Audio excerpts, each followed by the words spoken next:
Hey guys, welcome back to Kanaks kitchen. And by the way, there's nothing more simple to make and satisfying to enjoy than a warm, crisp, and gooey double cheese sandwich, which is pretty much easy and quick. So let's begin. So first up, in a small bowl here, I've taken around 3 to 4 tablespoons of salted butter. To this, I'm going to add in some minced or finely chopped garlic, that is around a tablespoon. You can grate the garlic also.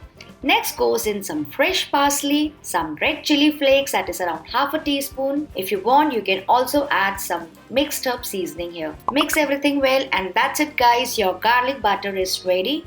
Keep that aside for now. Next up here, I've taken 2 big slices of bread, and then I'm going to apply this garlic butter generously on top. Do this for both the bread slices. And next here, I've heated up the pan. You can also use tawa or any non-stick pan you wish to.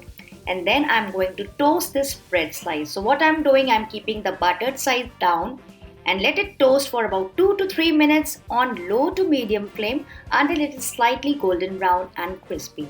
Meanwhile, what we are doing, we are placing a cheese slice over this, followed by some grated cheese. You can use processed cheese or mozzarella cheese, and then some herbs on top to just flavor it up.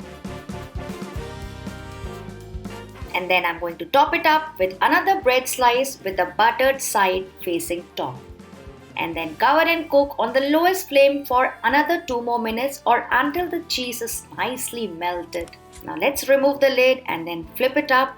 Ooh, you can see the color on this side, so gorgeous it's looking. Similarly, cook on this side as well for another 2 to 3 more minutes over low to medium flame or until the sandwich is nicely crispy, golden brown, and the cheese has fully melted. So it's done enough. Let me show you the crunch. So guys, you can make it out how yummy this cheese sandwich would be. And if you want, you can bake this also in the preheated oven at 200 degrees Celsius for about 15 to 20 minutes, flipping in between. Now let me cut and show you. Ooh, look at this cheesiness. So guys, I hope you enjoyed this recipe as much I did in making it, and if yes, please like the video and consider subscribing if you're new here. I'll see you soon with another tempting recipe. Till then, take care and bye-bye.